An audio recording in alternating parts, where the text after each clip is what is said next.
video. So today I'm going to talk about my visual impairment journey.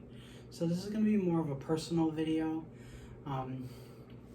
So you might hear some interesting things about my visual impairment journey for the past 20 years of my life, because you all know I'm 20 years old now. I'm going to tell you guys the whole story about my the disability I live with and where I am now.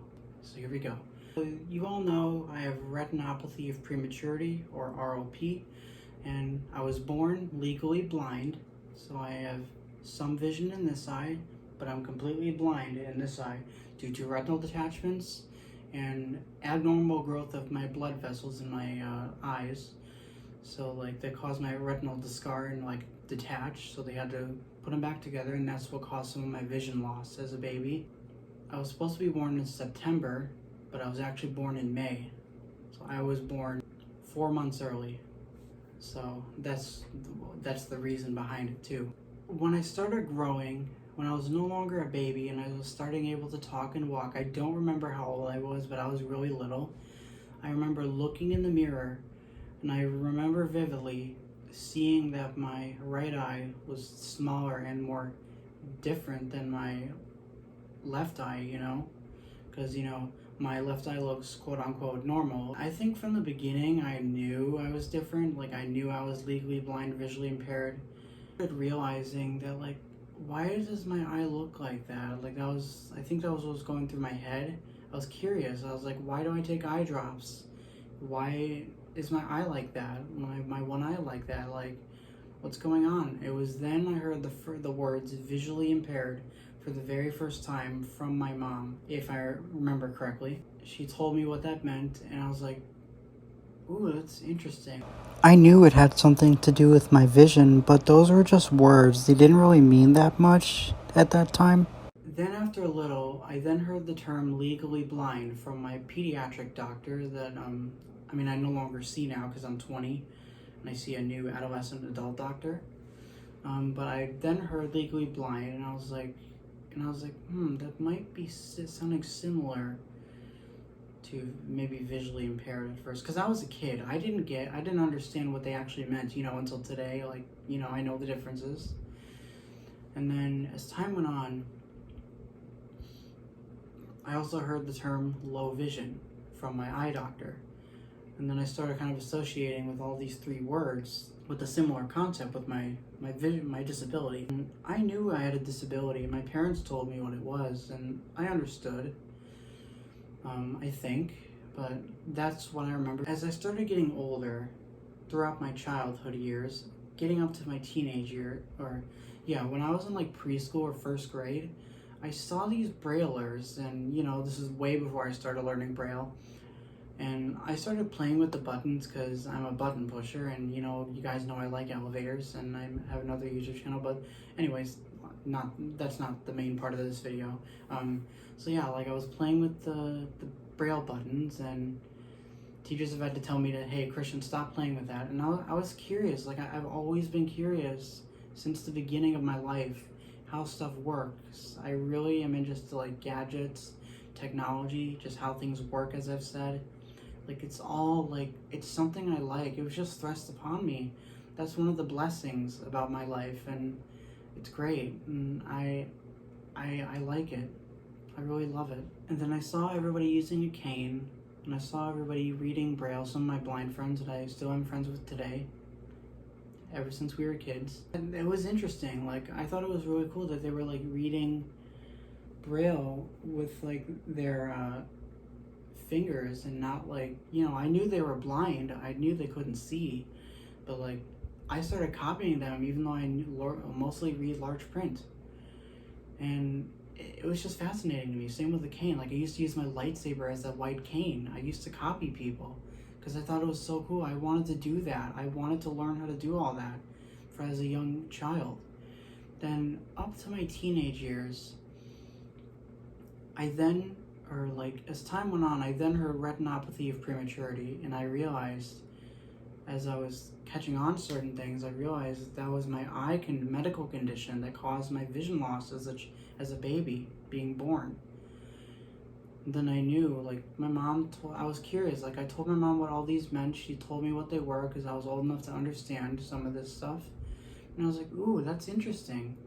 And yeah, and then like up to my teenage years, this is like up to middle school. For all my schooling, I've always been a part of SASED, School Association for Special Education in DuPage County. And I'm really blessed that I've been with them because like they've shaped me into the confident, independent person I am today.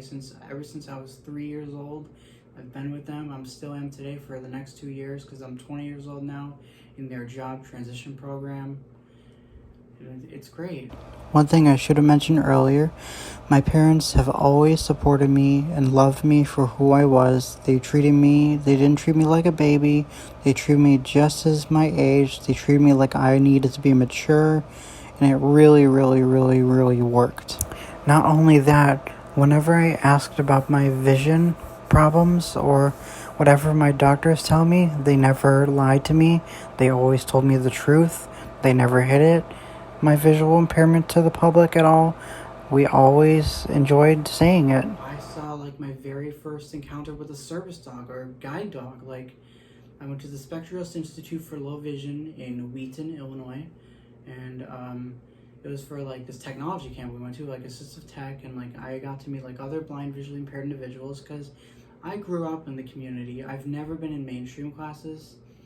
I've always been in that type of education. I don't view it as differently. Some other people may view it as differently, but to me it's just normal. It was normal schooling for me. It's what I know, you know? And yeah, there was just certain stuff I needed more time with, and I needed accommodations for my vision, and yeah. And then I thought of it like, that was the first time I heard like how hard it was to get a guide dog and why you're committed. And I knew about these guide dog schools, and I knew all about guide dog commitment before I even applied for a guide dog today, but I had no understanding what that meant.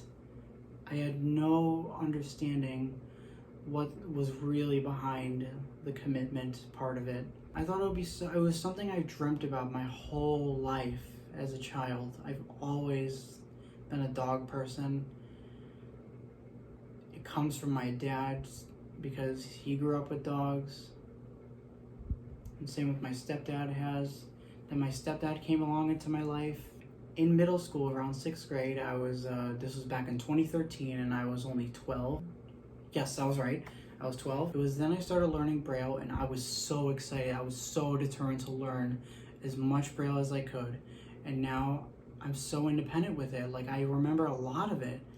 And that's one of the nice things about being visually impaired. Like you remember a lot of things. And plus like my natural strengths are being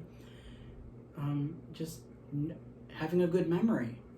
And I'm very blessed. I'm good with my directional skills, with O&M. That's what I like too, that I'm good with it.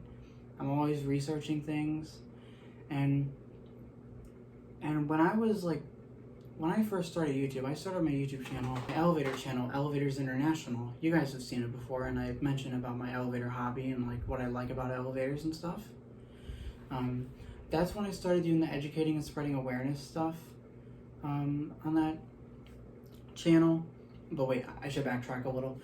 So like, before I even started YouTube, around that time when I was learning Braille, 2 years prior to using a cane, I started copying other blind visually impaired people I've seen on YouTube. That's when I started going on YouTube full time and watching all those people learn using Braille, using a cane. I wanted to know more. I wanted to educate myself. I was curious.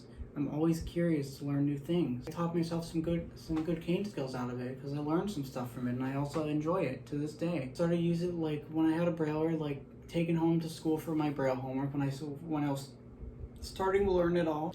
I enjoyed making Braille stuff at home, and I got to show my parents. They thought it was so cool. They pushed me to make sure I knew Braille, and plus it was very easy for me because I love it so much to this day. And then two years later, 2015, I was 14, 8th grade, and I started learning how to use the cane, and I was so excited because I knew if I got good cane skills, I would get a guide dog. And look at me now. I've used the cane for almost 6 years. And ever since, yeah. And like back in like 2013, that's when I almost lost my vision. I was going almost blind from glaucoma and the band keratopathy. There was like calcium that was building up on my central vision. It had to be scraped off in surgery. Like 2013, the summer, that was the worst year, worst summer ever in that year. It's gonna live with me forever. Like, I will never forget that scary time. I almost lost my vision, and it has successfully been stabilized at the time. But then in 2017, early, I had a narrow angle pressure attack from glaucoma, acute angle closure glaucoma, because I experienced like nausea, symptoms like that was made a glaucoma video. After time went on, like they got the intraocular lens implanted in my eye. I talked about that in the two times I almost went blind and some other stuff. And yeah, my vision has been successfully stabilized ever since, and even though it's improved my vision a little bit to where I can see a little bit more farther away, I am very grateful for the vision I have, and I don't want to change it because I accept it. I adapted to it, and I just know it. And I also didn't want to go blind because I really love seeing the world around me. I like the vision I have. I'm just used to it. I realized and then in 2020, after watching all those blind people on the internet in the past as a child, Molly Burke came along when I applied for Guiding Eyes for a guide dog, and she's inspired me to share my life story with all of you. She finally opened the door, and I never realized I would be an activist or an advocate for people with disabilities and service dogs, and look at me now. Look, that's my story. I hope you all enjoyed this video. Hope you found this helpful or inspired you. And yeah, that's it. Bye.